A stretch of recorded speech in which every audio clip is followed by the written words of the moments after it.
Boa noite, irmãos, com a graça e a paz do Senhor Jesus, a você também que nos acompanha, que Deus continue sendo generoso para com você.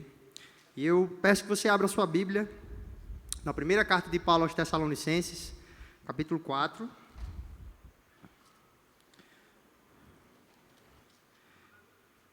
Do verso 13 até o final do capítulo, até o verso 18. Primeira carta de Paulo aos Tessalonicenses, capítulo 4, do verso 13 ao 18.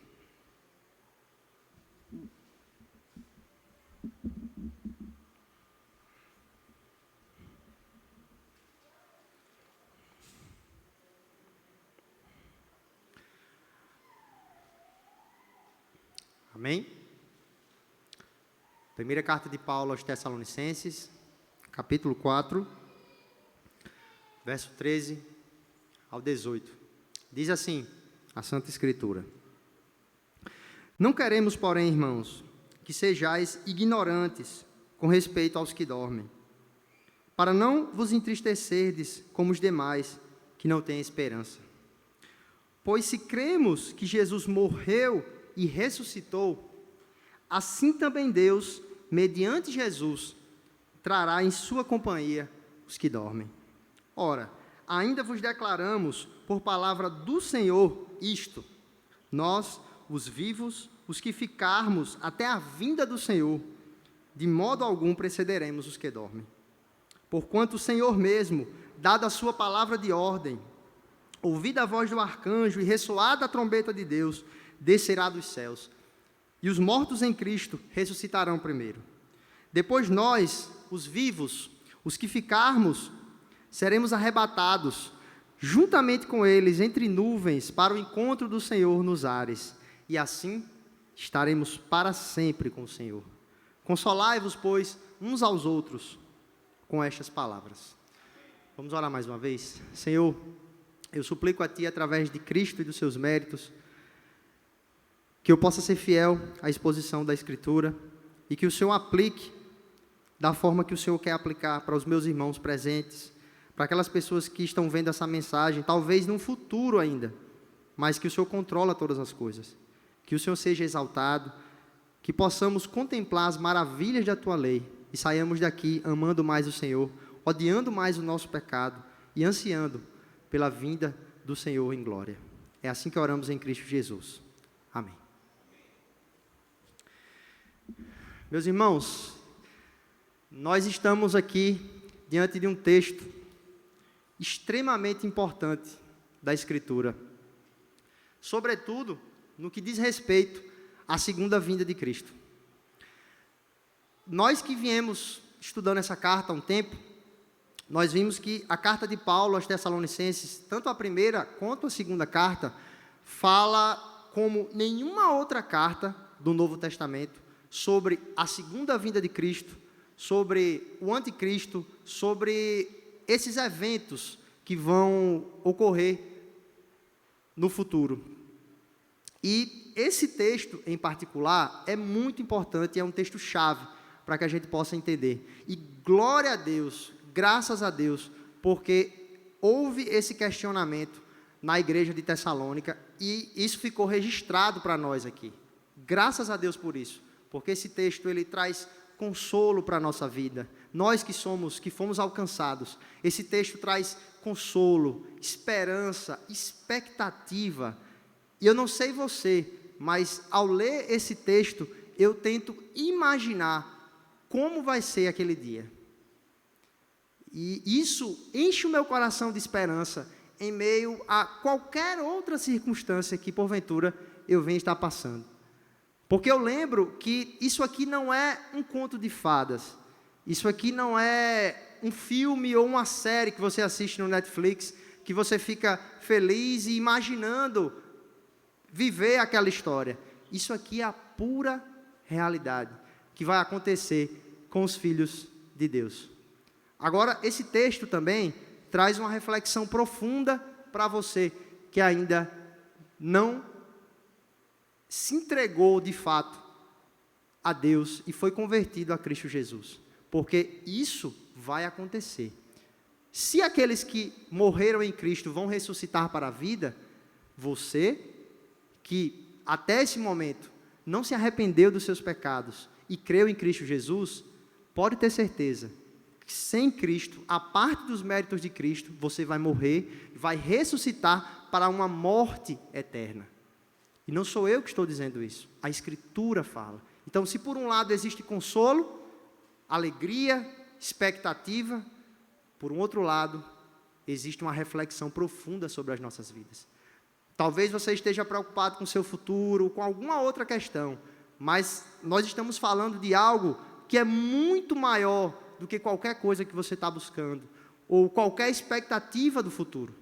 Nós estamos falando da eternidade. Uma eternidade gozando ao lado de Cristo e uma eternidade longe da presença graciosa do Senhor. Então, com isso, tenha isso em mente para que a gente possa olhar o texto com cuidado e pedindo que Deus ministre no nosso coração, para que a gente saia daqui amando mais o Senhor, e aqueles que ainda não se arrependeram dos seus pecados, que façam isso pela graça de Deus o mais rápido possível. Porque eu e você, nós não sabemos do amanhã. E se morrermos sem Cristo, não há esperança para nós. Antes de entrar necessariamente no texto, a gente precisa tirar algumas coisas, ou lembrar de algumas coisas. Nós estamos no capítulo 4 da primeira carta de Paulo aos Tessalonicenses. E antes do versículo 13, Paulo veio falando outras coisas, eu queria relembrar os irmãos de forma bem rápida. Nós vimos que o capítulo 4 é a dobradiça da primeira carta de Paulo aos Tessalonicenses. Como de costume nas cartas de Paulo, ele passa a primeira parte da carta falando sobre teologia, sobre doutrina. Após isso, ele ora, é o que ele faz no final do capítulo 3, e ele entra na parte prática. Então, ele entra no capítulo 4 falando sobre coisas práticas. Do versículo 1 ao versículo 8, ele vai falar sobre a santidade. Versículo 3, ele diz: pois esta é a vontade de Deus, a vossa santificação, que vos abstenhais da prostituição. E ele vai desenvolvendo a santidade em relação à vida sexual. Do versículo 9, ele fala sobre a santidade, mas em relação ao amor. O amor que nós devemos ter uns para com os outros e para com os de fora. Ele faz isso do verso 9 ao verso 12. Então ele entra no nosso texto. E a pergunta que a gente precisa pensar é: o que esse verso, ou o que a parte anterior tem a ver, ou por que Paulo entra nesse versículo 13? Existe alguma conexão do que Paulo já vinha falando com aquilo que ele vai começar a falar agora? E a grande maioria dos estudiosos, para não dizer todos, eles vão dizer que realmente Paulo entra num novo assunto. Ele falou sobre santidade em relação à vida sexual, falou sobre amor em relação aos de dentro e os de fora, e agora ele vai falar sobre a vinda de Cristo, a segunda vinda de Cristo, e a ressurreição dos mortos. Ele vai realmente começar um novo assunto. E do verso 13 ao verso 18, ele vai responder uma pergunta, que muito provavelmente foi feita a Timóteo. Nós vimos isso no capítulo 3. Timóteo foi enviado à igreja, porque Paulo estava em Atenas. Paulo preferiu ficar em Atenas e enviou Timóteo, porque ele estava muito preocupado. E fizeram uma pergunta para Timóteo, provavelmente.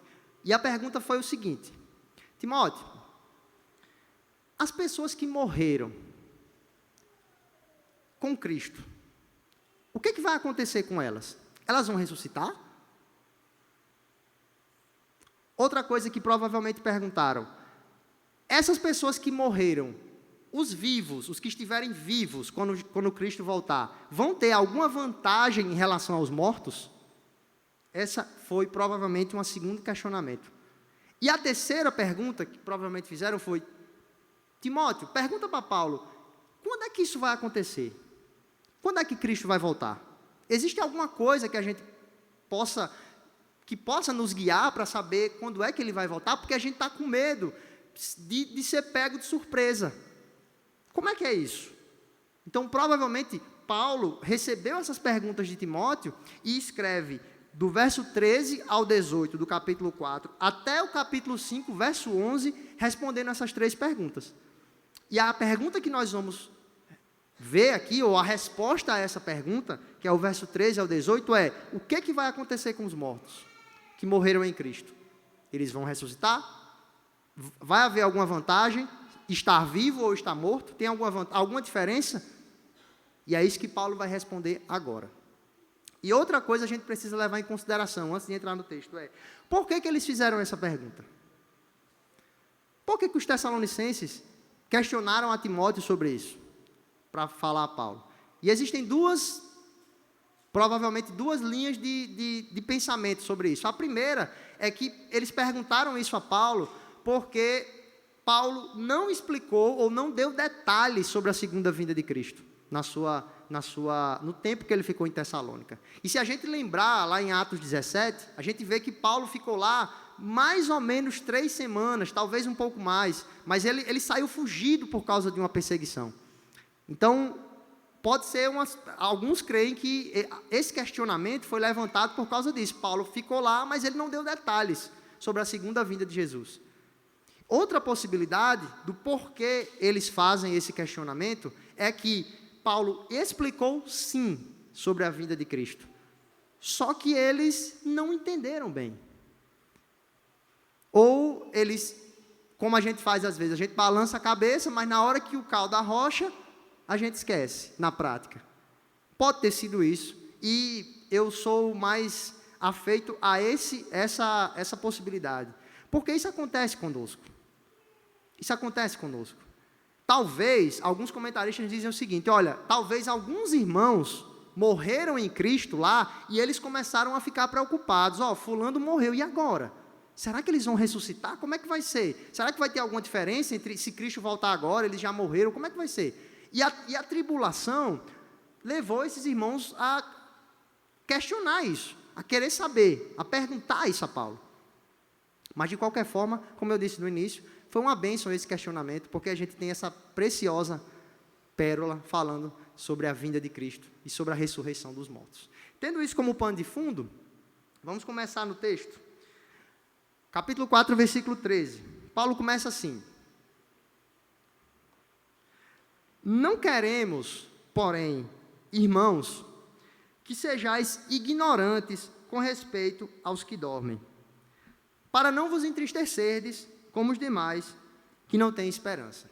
Então Paulo começa dizendo o seguinte: olha, eu não quero que vocês sejam ignorantes. O que significa isso? Ele diz: olha, eu não quero que vocês errem por não saber, por não conhecer a situação dos mortos. E um ponto importante que eu preciso falar, talvez algumas pessoas não saibam. Quando Paulo usa aqui os que dormem, ele está dizendo os que morreram. Na Bíblia a gente vê em várias situações ele usando essa linguagem de dormir para se referir à morte. Ele diz: olha, eu não quero que vocês sejam ignorantes em relação às pessoas que morreram. Por quê? Para não vos entristecerdes como os demais que não têm esperança. Ele começa a dizer assim: não quero que vocês sejam ignorantes. E aqui, eu não sei se foi Howard, comentarista, que levanta uma coisa interessante aqui. Se existe uma situação que distingue bastante aqueles que creem em Cristo, que vivem embasados em Cristo e no Evangelho, e aqueles que não, é a situação da morte.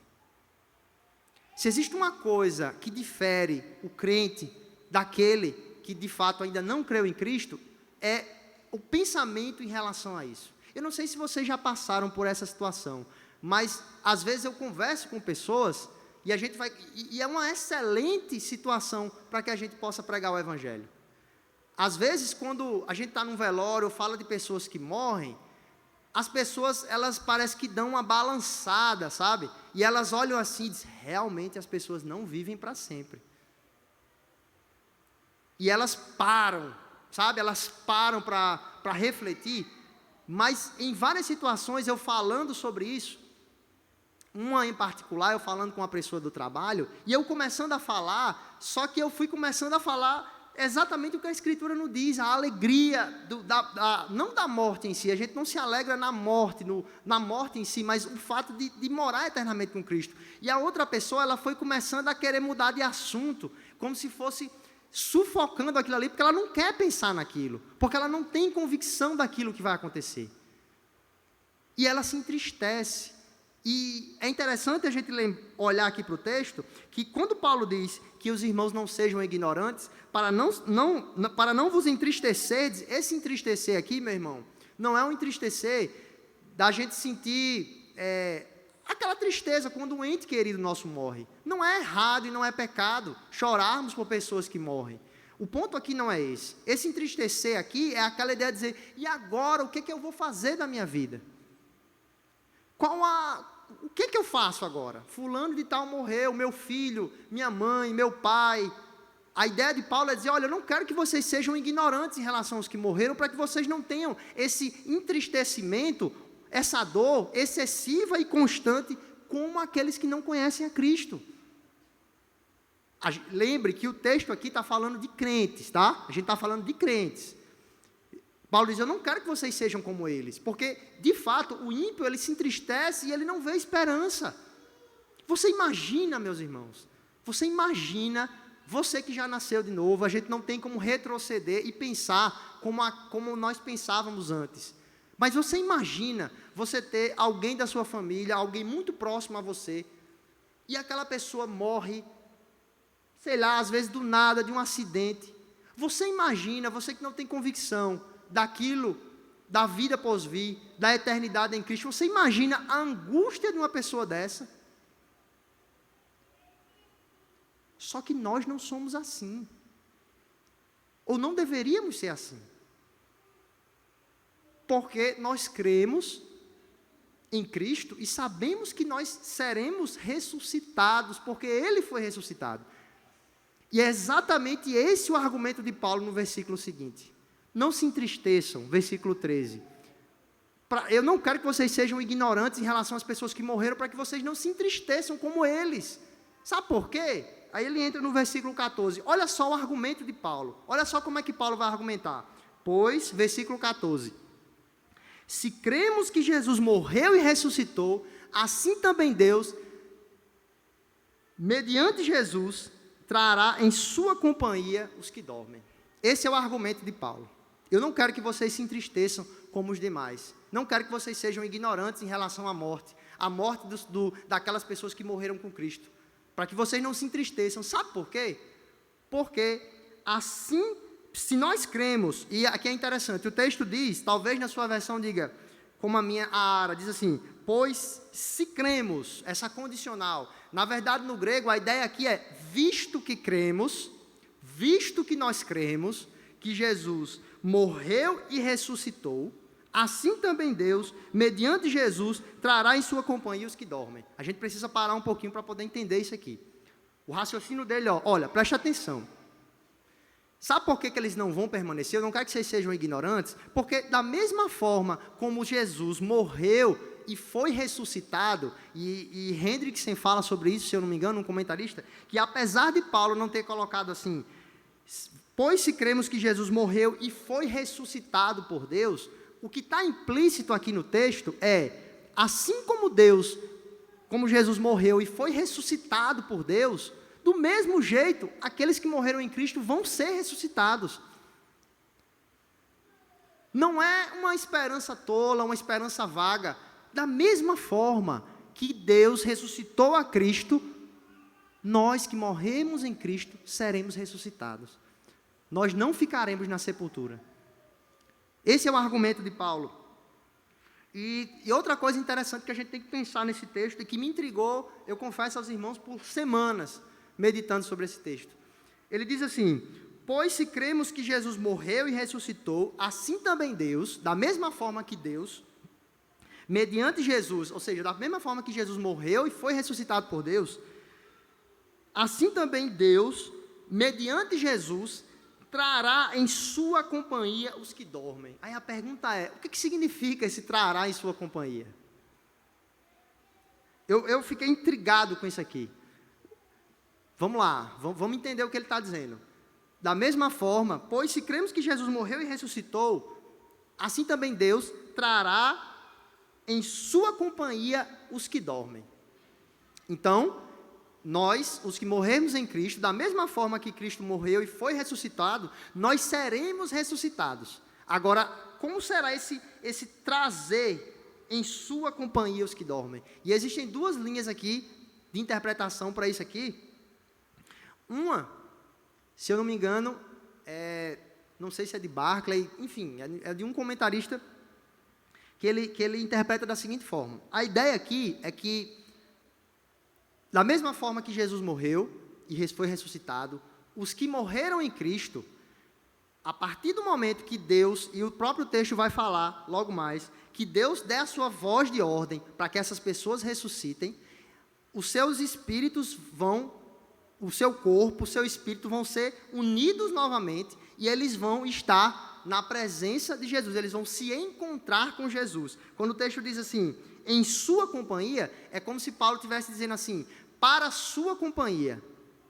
Pois, se cremos que Jesus morreu e ressuscitou, assim também Deus, mediante Jesus, trará para a companhia de Jesus os que dormem. Ou seja, aqueles que morreram em Cristo serão ressuscitados e vão para a companhia de Jesus. Essa é uma ideia.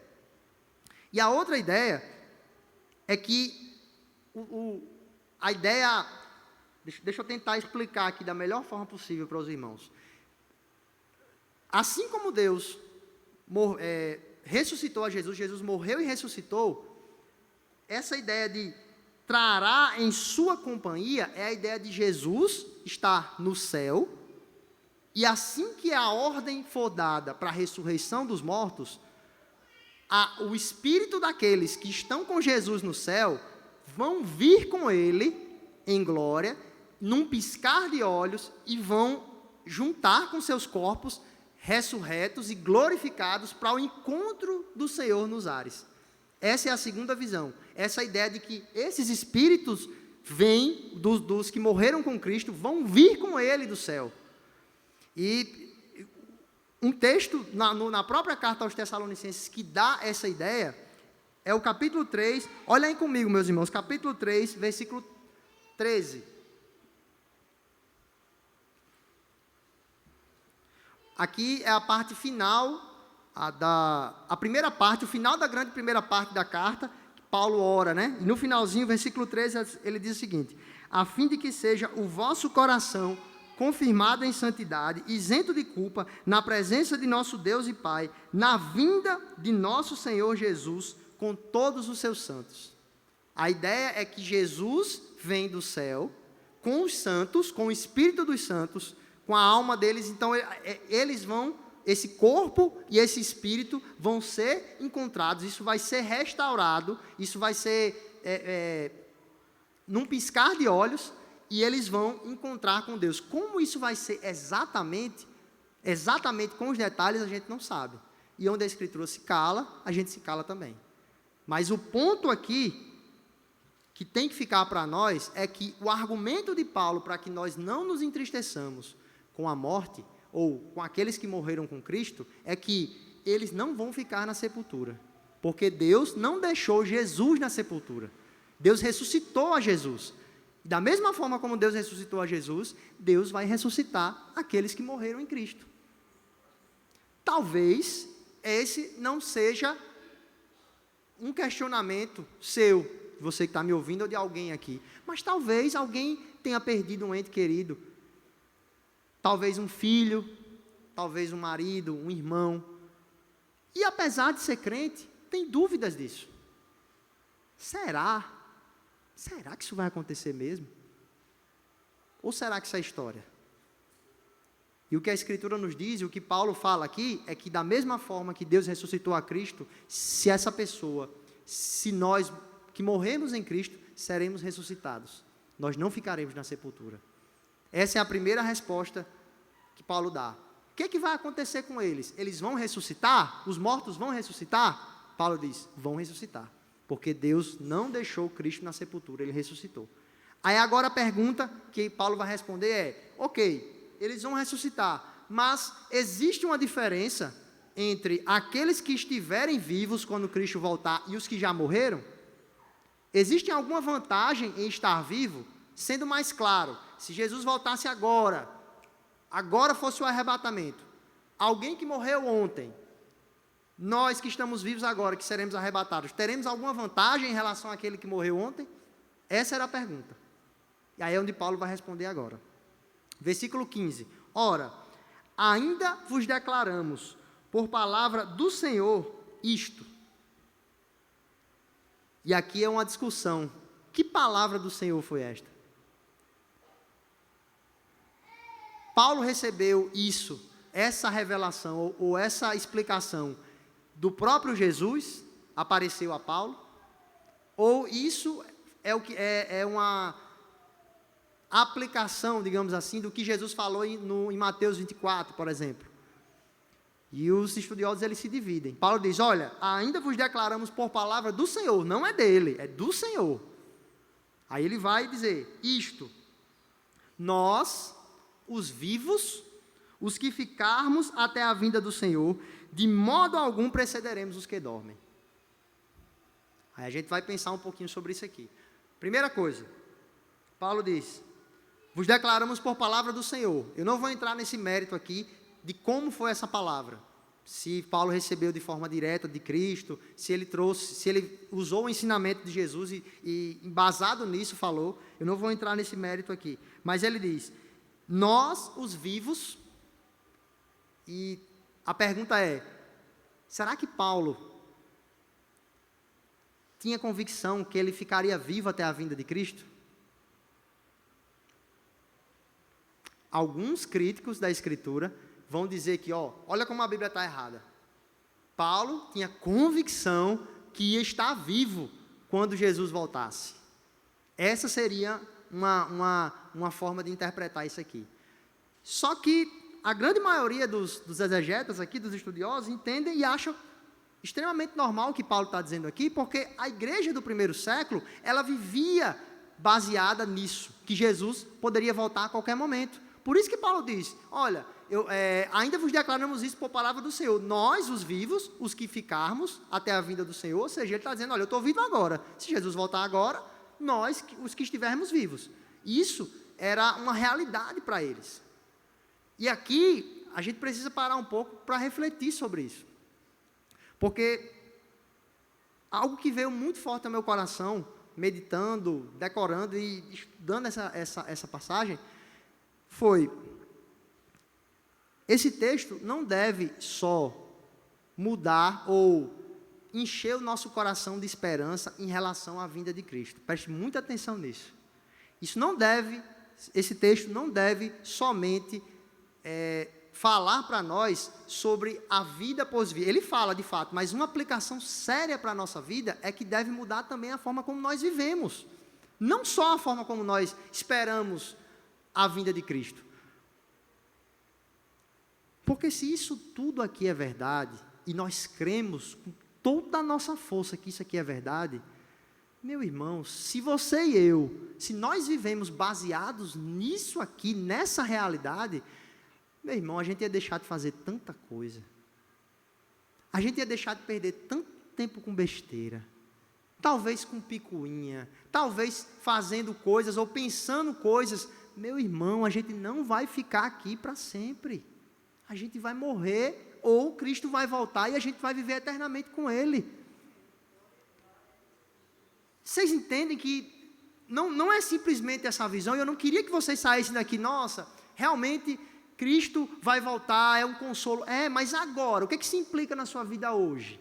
Significa que eu não vou dar um exemplo simples.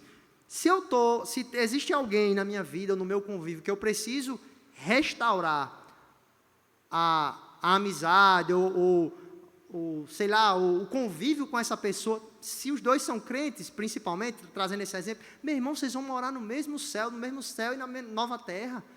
Por que você está perdendo tempo com isso?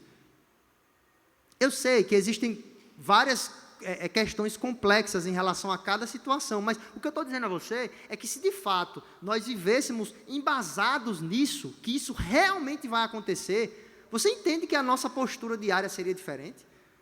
A igreja do primeiro século não era perfeita. A gente está estudando a carta aos Coríntios e a gente vê como as igrejas eram complicadas. Toda igreja tem seus problemas, mas se existe um impulso um motor que faz a gente lutar para amar o nosso irmão. Quem é casado para amar a sua esposa, para viver uma vida que glorifica a Deus, sabe o quê? É você acordar todo dia e dizer, rapaz, Cristo vai voltar ou eu vou partir. Quem sabe? Quem é que pode dizer e garantir aqui que você vai chegar até o final do dia? Quem é que sabe? Se hoje fosse a última... Aí eu lembro de um pastor amigo meu que morreu, que pregou. Quem disse que eu vou estar vivo amanhã? Quem disse? Como é que eu sei?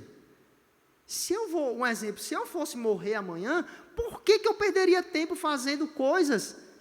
Vocês estão entendendo? Existem coisas que a gente precisa eliminar da nossa vida, pecados, situações que a gente precisa resolver, e trazendo para nós essa realidade, é uma realidade de urgência. É como se a gente dissesse, olha, a gente vai viajar, então a gente precisa se arrumar para isso. Então, que essa urgência que Paulo diz assim, nós os vivos, a ideia de esperar a vinda de Cristo a qualquer momento, deve fazer com que a gente viva uma vida santa para a glória de Deus. Não para que Ele faça alguma coisa para nós, mas é porque Ele já fez. Como nós bem sabemos, o céu é céu porque Cristo está lá, meu irmão. E você almeja tanto estar do lado dEle, ficar com Ele, que você quer isso, e isso vai chegar. Então, a gente precisa viver de acordo com essa verdade, não como uma história. A gente tem o cânon aqui todo completo, a gente tem Bíblia com várias versões, comentários bíblicos, e às vezes uma coisa que a igreja do primeiro século não tinha 1% disso, com todos os defeitos que ela tinha, obviamente, mas essa ideia de viver, sabe, se acordar pela manhã e dizer assim, Cristo vai voltar, Ele vai voltar, e ou Ele volta, eu estando vivo, ou eu vou morrer. Então eu preciso viver de acordo com isso. Claro que a gente não pode perder de vista o que Paulo disse para aquela igreja, que era o consolo em relação àquelas pessoas que morreram e que elas vão ressuscitar. Eu estou aplicando aqui para a nossa vida de uma forma que a gente possa pensar nisso, nessa realidade da morte, da ressurreição e da vinda de Cristo, como algo que esteja presente na nossa vida cada dia. Cada dia. Todo dia, meu irmão, faça esse exercício. Se esse dia, quando você acorda, fosse o último dia que você fosse viver aqui, como é que seria esse dia? Como seria? Se você acordasse amanhã na segunda-feira, olha, hoje esse é o último dia que você tem aqui. O que você faria? E eu não estou dizendo vou deixar de trabalhar, nada disso, até porque isso é até um problema que Paulo combate, principalmente na segunda carta. Tinha irmãos que diziam, olha, Jesus vai voltar, então não vou precisar mais nem trabalhar.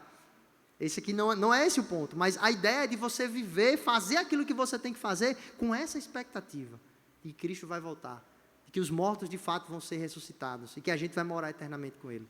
Não perca isso de vista, meu irmão, não perca isso de vista, e lute todos os dias, para que esse sentimento aqueça o seu coração. Eu tenho certeza, que se a gente viesse, pensando em nossa reunião pública aqui, se a gente viesse todos os domingos, ou nos cultos da semana, com esse sentimento, com o coração ardendo, dizendo assim, meu Deus, Cristo vai voltar a qualquer momento, eu estarei preparado, eu quero encontrar com o meu Senhor, a nossa postura seria diferente, meu irmão.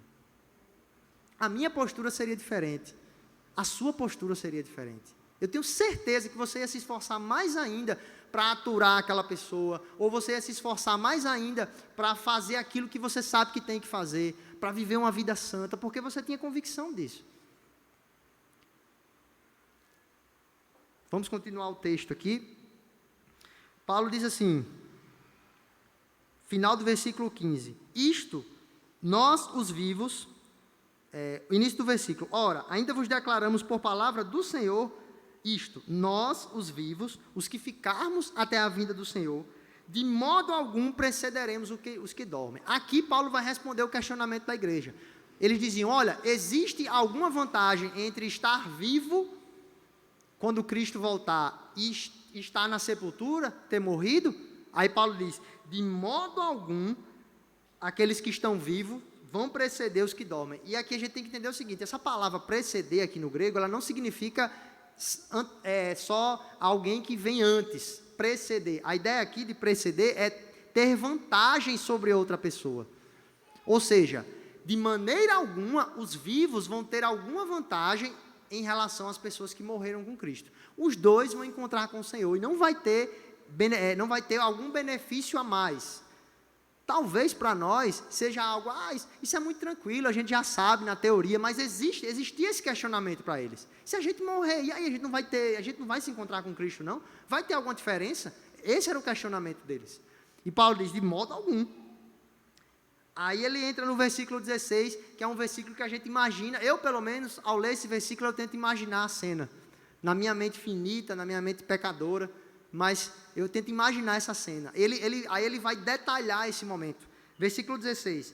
Porquanto o Senhor mesmo, dada a sua palavra de ordem, ouvida a voz do arcanjo e ressoada a trombeta de Deus, descerá dos céus, e os mortos em Cristo ressuscitarão primeiro. Mais uma vez ele fecha essa ideia, olha, os mortos eles vão ressuscitar primeiro, não vai ter nenhuma desvantagem em relação a um e a outro. Aí ele dá uma sequência aqui, que existe uma divergência entre os comentaristas, se o que Paulo está dizendo aqui é algo que vai acontecer literalmente, ou se são figuras de linguagem, se é uma linguagem apocalíptica, porque ele diz alguns passos. Ele diz aqui, porquanto o Senhor mesmo, dada a sua palavra de ordem. Ou seja, como é que vai acontecer isso? Primeiro, vai ser a ordem do Senhor. O Senhor vai dar a ordem para que os mortos ressuscitem. Você imagina essa cena, meu irmão? O Senhor vai dar a ordem e os mortos vão ressuscitar. Da mesma forma que Ele deu uma ordem para que a gente nascesse de novo. Eu lembro demais da cena de Lázaro, quando ele diz, Lázaro, venha para fora. Foi da mesma forma que aconteceu comigo. Ele diz, Gutenberg, venha. E por causa da sua graça irresistível, a gente veio a Ele. Mas agora vai ser algo visível, porque isso as pessoas só conseguem contemplar através dos frutos das nossas vidas, mas isso vai ser algo visível. O Senhor mesmo, dado a sua palavra de ordem, ouvida a voz do arcanjo, como é que vai ser isso? Essa palavra vai ser dada pelo arcanjo? Algumas pessoas questionam, alguns comentaristas dizem, como é que vai ser isso? O Senhor mesmo, dada a sua palavra de ordem, ouvida a voz do arcanjo. E arcanjo a gente lembra muito do texto de Judas, quando fala do arcanjo Miguel, né? Então, a Bíblia ela não fala muito dessa classificação. A grande maioria das coisas que a gente vê sobre anjos e arcanjos, a grande maioria das coisas não está na própria Escritura. Então, elas vão deduzindo, né? A gente tem muito pouca coisa sobre isso. Então, realmente aqui é um pouco nebuloso, e onde a Bíblia se cala, a gente se cala também. Ele só diz que, dada a palavra de ordem, ouvida a voz do arcanjo e ressoada a trombeta de Deus. Como é que vai ser essa trombeta? Vai ser uma voz como de trombeta. A gente vê que no Antigo Testamento, geralmente, ou em algumas situações, as teofanias, que eram as aparições de Deus, quando Deus aparecia em forma nas formas que ele aparecia, havia essa trombeta, né? Só que como é que vai ser isso? Vai ser uma voz como trombeta? Vai ser uma trombeta mesmo? A gente não sabe. Mas uma coisa a gente sabe. Ele vai dar uma ordem, ouvida a voz do arcanjo, ressoar a trombeta de Deus, e vai descer dos céus, meus irmãos. Como é que vai ser isso? Você imagina, a gente lembra daquela música do Logos, né? Ó Pai, queria tanto ver o meu Senhor descer. Você imagina essa cena? Aí eu fico imaginando a gente, nas nossas lutas diárias, a luta contra os nossos pecados, as nossas dificuldades, a gente que luta para honrar a Deus, porque se nós somos crentes, a gente odeia pecar, e a gente quer honrar a Deus, mas a gente tem uma limitação, como Paulo diz em Romanos. Aí é como se você tivesse...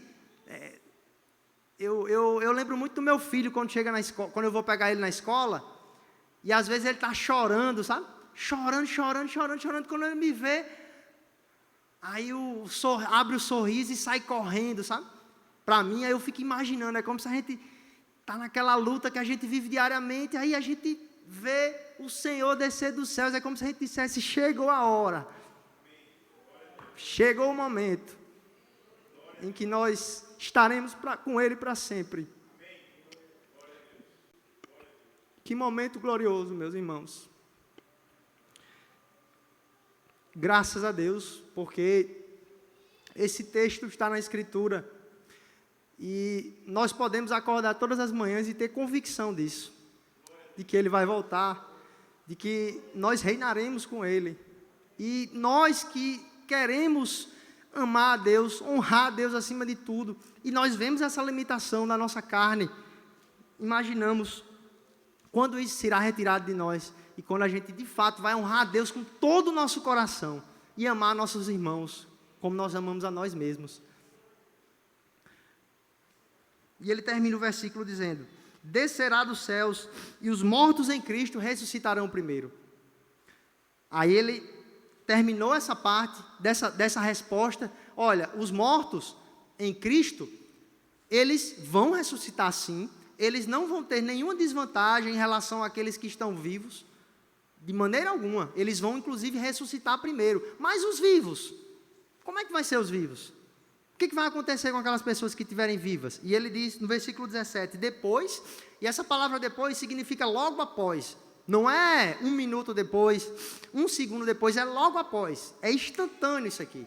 Logo depois que os mortos ressuscitarem, logo depois, nós, mais uma vez Paulo usa essa linguagem, nós, os vivos, os que ficarmos, seremos arrebatados, tomados à força daqui, juntamente com eles, ou seja, com os que morreram, em um só povo, juntos, seremos arrebatados juntamente com eles, entre nuvens. Como é que vai ser isso, meu irmão? Eu não sei exatamente como será, mas nós seremos tomados à força. Essa palavra significa isso. Os mortos ressuscitarão primeiro e nós seremos com eles tomados, e juntamente com eles entre nuvens, para o encontro do Senhor nos ares. Onde é que vai ser esses ares, meu irmão? Eu também não sei, a gente não sabe, a Bíblia se cala, mas nós encontraremos com Ele nos ares. Alguns comentaristas vão dizer que é um lugar entre o céu e a terra, um lugar que a gente não tem acesso agora, mas o Senhor vai estar esperando por nós lá. E ele diz algo que consola o nosso coração, que é: e assim estaremos para sempre com o Senhor. Para sempre, meus irmãos. Não é por uma semana, não é por um mês, não é por alguns dias, é para sempre. Para sempre com o Senhor. Honrando a Deus com todo o nosso coração.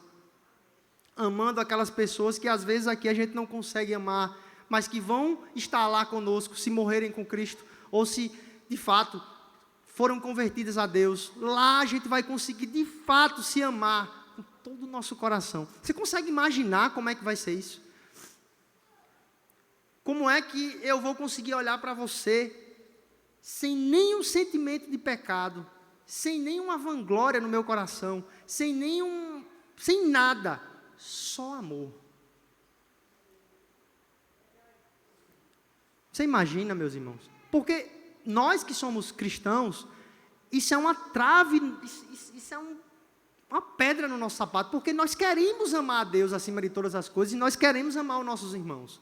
A gente não é satisfeito porque a gente não consegue amar, e a gente luta por isso. Só que lá não vai haver esse problema, meu irmão. A gente vai conseguir amar a Deus de todo o nosso coração. Estaremos para sempre com Ele, para sempre. E Paulo termina dizendo: consolai-vos, pois, uns aos outros com estas palavras. Ou seja, não se preocupem, aqueles que morreram com Cristo serão ressuscitados. Eles serão ressuscitados, não vai haver nenhuma distinção entre os que morreram já e aqueles que estiverem vivos quando houver essa segunda vinda de Cristo.